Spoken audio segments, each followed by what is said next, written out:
Chers amis, bonjour, bonsoir, comme vous voulez, évidemment. Quoi de neuf? Et voilà, votre émission quotidienne. Et là, maintenant, comme on dit, voici venir octobre avec son cortège de manifestations, etc. De grève, évidemment. Mais des manifestations qui nous tiennent à cœur, notamment Octobre Rose, donc avec toutes ces femmes qui luttent, qui nous font un travail considérable. Et à mes côtés, aujourd'hui, j'ai Davidas, Annabelle Davidas, bonsoir. Bonsoir, bonsoir Michel, bonsoir à tous. Elle est membre fondatrice de l'association Amazon Martinique, présidée par Alexandra Arnay. Donc, membre fondatrice, quand vous avez créé l'association avec Alexandra, l'objectif c'était quoi finalement? Alors cette association, quand elle s'est créée en octobre 2017, avait pour but, et elle a toujours dans la continuité, puisqu'aujourd'hui nous sommes toujours actifs sur le terrain, d'accompagner les femmes touchées par le cancer au féminin, ainsi que leur entourage. Donc Alexandra en est en qualité de fondatrice de l'association, a eu cette idée folle de vouloir accompagner les femmes touchées par quel que soit le cancer, que ce soit un cancer ORL, cancer du sein, cancer gynécologique, avec ce que l'on appelle des soins oncologiques de support. Voilà. Voilà, quand vous avez parlé d'idée folle, ça m'a fait un petit peu, pas sourire, mais j'étais un petit peu dubitatif. Pourquoi une idée folle? Parce que ça fait un moment, justement, qu'on attendait ce genre de travail. Alors, des gens qui portent les formations, une cellule active pour parler de ces choses-là. Alors, effectivement, une cellule active, alors quand je dis folle, il ne faut pas oublier.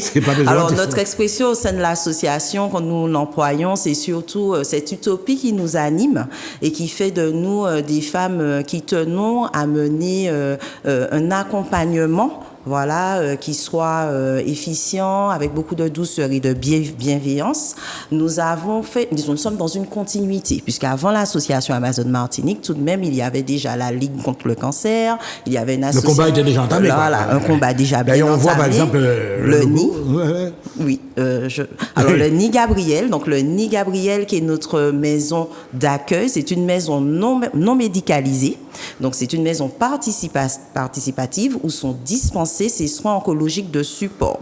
Donc ces soins oncologiques de support sont des soins qui apportent un mieux-être et un mieux-vivre aux femmes durant leur parcours de soins et même post-parcours de soins, avec des intervenants qui interviennent dans le cadre de la socio-esthétique, socio-coiffure, sophrologie, un accompagnement avec une psychologue, de l'activité physique adaptée, de la réflexologie et une diététicienne nutritionniste et pléthore d'activités qui permettent de mieux passer cette étape de la maladie.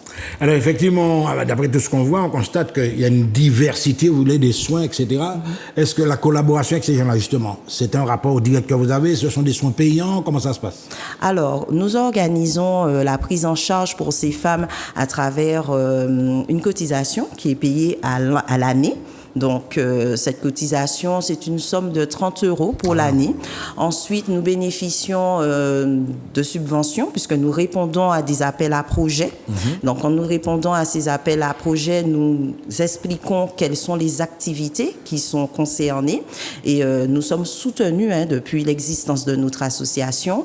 Et depuis peu, d'ailleurs, nous avons la chance d'être suivis par la fondation La France s'engage où ils nous accompagnent dans notre projet d'essaimage par rapport à une fédération que nous avons mise en place depuis avril 2022, où les associations Amazon Sœurs, qui sont sur les autres îles ultramarines, profiteront de cet essaimage par rapport à la Martinique, d'où est partie cette idée de créer une association accompagnant les femmes touchées par le cancer au féminin. Voilà, donc mesdames et messieurs, vous constatez que cet essaimage, il va toucher toute la Caraïbe, relations entre îles, etc. Est-ce que c'est un combat de front commun, on va dire, etc.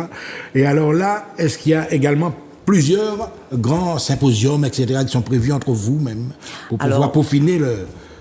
Alors Michel, merci de nous projeter dans la Caraïbe parce que c'est un projet qui nous tient à cœur, que nous avions aussi déjà commencé en juillet 2019 parce que nous avions été approchés par les spécialistes de la cancérologie à Sainte-Lucie.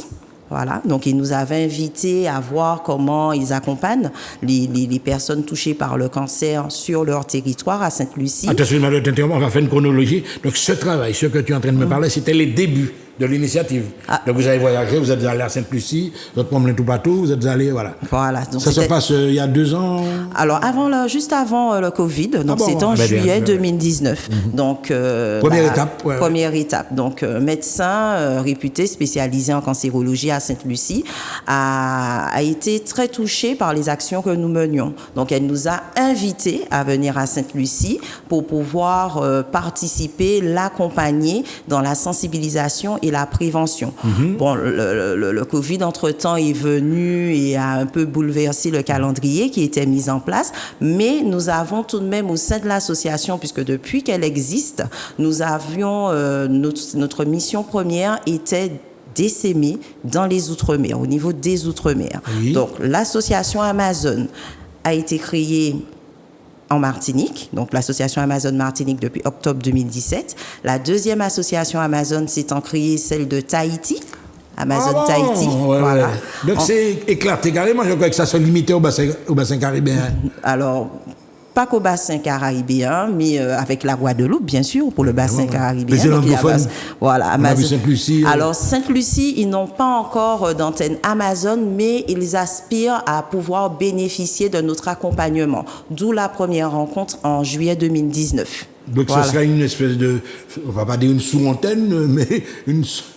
Comment vous qualifiez ça? C'est une collaboration qu'il a. Ce sera une collaboration, c'est exactement cela le mot. Ce sera une belle collaboration et la première approche d'ailleurs s'est très bien passée. Et pour continuer avec les autres associations Amazon Amazon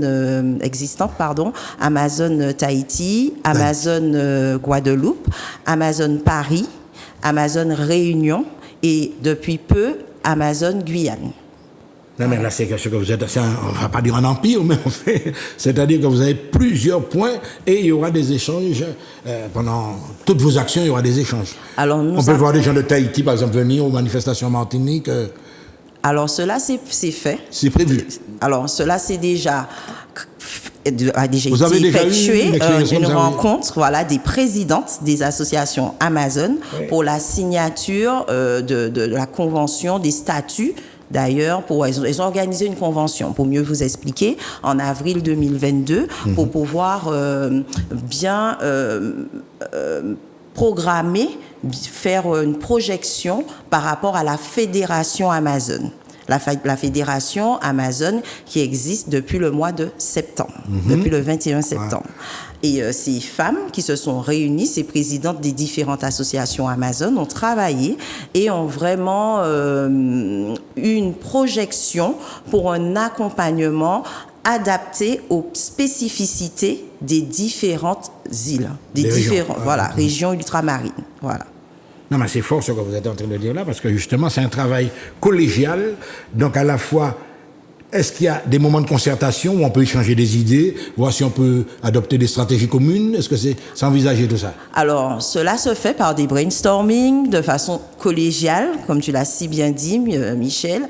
Et nous avons vraiment ce côté sororité. Voilà. Donc, traduction, sororité. Alors, les sœurs. Oui, ou tes amis, c'est bien ça, ce sont les sœurs. Donc, le côté sororité, accompagner, être ensemble, les femmes qui sont force de proposition, justement, avec leurs spécificités, en respectant les spécificités de ces régions ultramarines, mais adaptées aux attentes par rapport à notre première mission, la mission commune, qui est l'accompagnement des femmes touchées par le cancer au féminin, ainsi que leur entourage. Ce serait bien également de revoir certaines images. Et là, par exemple, récemment, j'ai cru entendre parler d'une la Piquan, etc. C'était pour débuter le mois. Donc c'est festif et à la fois, ça a effectivement. Une utilité médiatique surtout. Voilà. Donc, nous avons récemment programmé cette belle action organisée avec le concours de la ville de Fort-de-France. Non, ce fut la première, première Pink Run Amazon et nous espérons en avoir d'autres. Et cette course festive avec un lâcher de poudre rose, pour pouvoir la mettre en place, nous avons eu l'accompagnement de différents sponsors. Évidemment. Donc voilà. Et il était important d'effectuer une sensibilisation, une prévention à travers une course qui était aussi une marche. C'était pas, il était accepté dans cette course, disons cette course marche des enfants à partir de 5 ans. Évidemment, c'est pas une compétition, on précise, hein, voilà. C'est pas un challenge en bail sportif, c'est pas les Jeux Olympiques, quoi. Voilà. Donc c'est à la fois, et puis ça participe au lien social aussi, évidemment. Exactement, tout en à bienveillance. l'intergénérationnalité, évidemment. Exactement, parce que au sein de notre association, nous mettons vraiment un point à tout ce qui est des valeurs. Donc, nos valeurs qui sont surtout la bienveillance. Voilà, être toujours dans l'action. Voilà. Et cette bienveillance, à travers cette course, il y a eu cette bienveillance avec des personnes qui ont été accueillies par des jeunes, parce que nous avons depuis peu une formation d'adolescents, donc ce sont des petits Amazones. Voilà. Donc, ce sont des jeunes qui ont eu soit leurs parents, leur mère touchée par le cancer, ou qui ont voulu porter une action qui soit une belle action vis-à-vis d'une association, sur le territoire martiniquais. Et ces jeunes se sont présentés à nous et nous nous sommes dit oui, on crée avec vous un accompagnement pour les petits Amazones. Donc, il y a une superbe équipe qui s'est créée et ces jeunes ont participé à la Pink Run, à l'accueil des personnes qui y participaient. Mais Annabelle, justement, là, vous êtes en train de toucher à un point assez sensible, c'est-à-dire que, évidemment, lorsque vous avez choisi l'image d'Amazon, des femmes guerrières dans l'Antiquité, etc., un côté féministe, évidemment, mais lorsque vous introduisez les nouvelles générations, est-ce qu'il y a des petits garçons aussi qui viennent dans vos actions? Nous avons des jeunes garçons. Et ce qui est vraiment beau, ce que nous constatons, c'est qu'il n'y a pas de distinction filles-garçons. Ils fonctionnent vraiment comme les adultes qui les accompagnent, puisque ce sont des mineurs pour la plupart. Il n'y a qu'une seule âge de 18 ans au sein des petits Amazones. Donc, ils sont accompagnés par les adultes. Ils ont des propositions, ils ont des idées innovantes. Récemment, ils ont créé un TikTok pour faire parler de l'association de façon décalée avec beaucoup d'humour et cette jeunesse donne justement du peps à notre belle association en montrant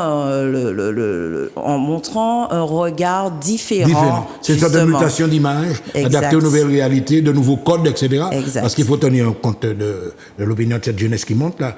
Donc vous pensez que c'est positif, il faut améliorer encore ce genre de choses. Allez même dans les écoles, vous allez déjà dans les écoles? Alors, durant le mois d'octobre, nous avons une programmation qui s'est faite bien en amont, puisque nous sommes sollicités tout au long de l'année. Et pour le mois d'octobre rose, c'est vraiment un boom par rapport aux demandes de représentation, notamment au niveau des entreprises, des établissements scolaires. Nous avons des pop-up stores qui se tiennent au niveau des centres commerciaux. Nous avons des Hauts-Plis-Prés. Donc, les Hauts-Plis-Prés, c'est le nid, donc notre maison d'accueil non médicalisée qui est délocalisée en commune. Donc, nous le faisons tout au long de l'année, mais pour le mois d'octobre rose, chaque week-end, le groupe qui s'occupe de cette partie de délocalisation du nid au niveau des communes sera présente au niveau de communes stratégiques ayant répondu à la demande de l'association, donc le Carbet, Marigot. Et justement, dans toutes les communes de Martinique, vous avez des relais, normalement? Alors, les relais s'organisent de la façon suivante. Il y a une demande qui est faite au niveau des mairies et CCAS, au niveau des CCAS. Et nous présentons notre projet au plus près. Donc, les mairies qui sont en capacité de nous accueillir nous mettent à disposition logistique tous les moyens pour pouvoir mettre en place cette représentation du nid au sein de leur commune. Après, nous n'avons pas encore, il y a 34 communes en Martinique, donc nous n'avons pas pu encore toucher toutes les communes du territoire martiniquais, mais dans le cadre du mois d'octobre rose, en ayant choisi certaines communes, et en tout cas celles qui nous ont répondu de manière favorable, nous leur avons demandé de communiquer auprès des autres mairies et CCAS pour informer que l'association Amazon, par exemple, sera au Carbet et la commune de Saint-Pierre sera informée, Morne-Rouge, etc., pour que les administrés de ces communes puissent venir et bénéficier des soins oncologiques de support ou une partie des soins oncologiques de support que nous proposerons pendant une journée. Mais excuse-moi Michel, le au plus près se fera sur 2 jours. Par exemple, la commune du Carbet, ce sera le vendredi et le samedi. Commune des Anses d'Arlay, pareil, vendredi, samedi. Voilà, ce sera sur 2 journées. Voilà, et on a parlé un petit peu de tout le monde, mais on a parlé des jeunes, mais il y a également les EHPAD. Parce que souvent on se dit, parce qu'on ne voit que des jeunes femmes, ouais, lorsque vous faites vos actions, est-ce que vous pensez à ces gens-là, à ce secteur? Alors, nous accueillons des femmes de tout âge. Nous avons des femmes de 80 ans. Nous avons une Amazone que nous avons accompagnée de 78 ans. Qui était prise en charge en France hexagonale. Elle est rentrée en Martinique. Elle voulait continuer son parcours de soins. Alors, elle parcours de soins. Voilà, elle continuait son parcours de soins, mais elle voulait des activités de soins oncologiques de support. Donc, elle a approché notre association et elle a bénéficié de marches nordiques, de rendez-vous avec la sophrologue, la psychologue. Et ces femmes, après, je pense qu'arrivé à un certain âge, et surtout cette maladie impacte beaucoup l'image. Voilà. Donc, pour tout dire, moi, j'ai été touchée par cette maladie il y a 8 ans. Il est vrai que mon image a été impactée par rapport à l'estime de soi. Elles ont un regard qui est différent aussi. Donc, on essaie de les accompagner au mieux, ces femmes, mais celles ayant un âge, on dirait ces femmes d'âge mûr, sont moins à l'aise avec tout ce qui est caméra, etc., photo. Donc, nous gardons ce côté cocooning, puisque le nid Gabriel, qui est notre maison d'accueil à Dillon, est vraiment un cocon où ces femmes se sentent en sécurité et ne veulent pas forcément être vues. Voilà. Ou pour qu'elles soient identifiées par la maladie. Voilà, c'est vraiment un moment où elles se ressourcent avec des personnes qui comprennent ce qu'elles traversent. Voilà. Alors, Annabelle, à l'heure des statistiques, on va peut-être vous demander le temps fort du programme pour débuter mais les statistiques, est-ce que vous pensez que c'est une prise de conscience que depuis ce temps que vous avez créé cette association, est-ce que les choses avancent dans ce pays? Il n'y a pas qu'une seule association d'ailleurs, mais est-ce que les choses avancent? Alors, les choses avancent, elles avancent, bon, peut-être pas au rythme au rythme que nous voudrions, mais elles avancent, puisque nous avons, par exemple, tu as parlé d'associations, d'autres associations qui se créent. Nous avons le cyclotron qui sera bientôt opérationnel. Nous avons des professionnels de santé qui, d'ailleurs, essaient d'accueillir au mieux leurs patients. Donc, il y a eu la convention qui a été signée avec l'Institut Gustave Roussy. Donc, il y a quelques mois, le service radiothérapie de l'hôpital Clarac qui a repensé son espace d'accueil avec le concours de notre association pour que les patients se sentent vraiment accueillis dans un endroit chaleureux qui soit moins triste. C'est très important. Hein. Voilà. Il y a le côté psychologique, il y a le côté etc. Exactement. Mais il y a la prise de conscience elle-même et puis tout ce côté proximité, quoi. Sentir qu'on a avec les gens. Voilà. Et pour continuer par rapport à ta question, quand je dis oui qu'elles avancent, parce que par exemple la salle de radiothérapie à Clarac, elle a été rénovée, cette salle d'accueil, par la demande des professionnels de santé. Et les professionnels de santé ayant vu les actions que notre association avait déjà menées au niveau de la Ligue contre le cancer, la MFME, ainsi que notre maison d'accueil, le nid Gabriel. Donc, il était tout à fait normal que nous les accompagnions sur la rénovation de leur salle d'accueil. Mesdames et messieurs, Octobre Rose, vous avez compris que c'est parti. Nous avons reçu aujourd'hui Annabelle Davidas. En 1 minute, Annabelle, un peu plus si tu veux. Et c'est de parler au public et surtout de nous préciser les premières actions que vous allez mener au moins sous la première quinzaine. Ouais. D'accord. Alors, nous vous attendons tout au long du mois d'octobre sur les différentes actions qui seront menées sur l'île. Donc, il y a eu la Pink Run, donc cette marche qui était faite sur la ville de Fort-de-France. Il y aura aussi le Nid Gabriel, notre maison d'accueil. Il y aura des ateliers, puisque nous avons des ateliers tout au long de l'année, mais au mois d'octobre, les ateliers continueront au sein de cette maison d'accueil. Il y aura un numéro de téléphone que je vous laisserai à la fin de l'émission pour pouvoir vous y inscrire. Nous avons les actions au plus près. Au niveau des communes de la Martinique. Ce programme aussi sera mis sur les sites, les canaux de communication Instagram, le site internet de l'association Facebook. Et aussi, nous avons des pop-up stores au niveau des centres commerciaux où vous trouverez des ventes de goodies et des personnes de l'association pour pouvoir échanger avec vous. Voilà. En tout cas, merci Annabelle. On va afficher le numéro de téléphone que tu vas nous donner sans plus tarder. Alors, c'est le 0696 861 123. Je répète, 0696 861 123. Mesdames et messieurs, merci Annabelle, évidemment. Donc, pendant ce mois d'octobre rose, l'association Amazon sera au cœur de l'événement. À très bientôt. À bientôt.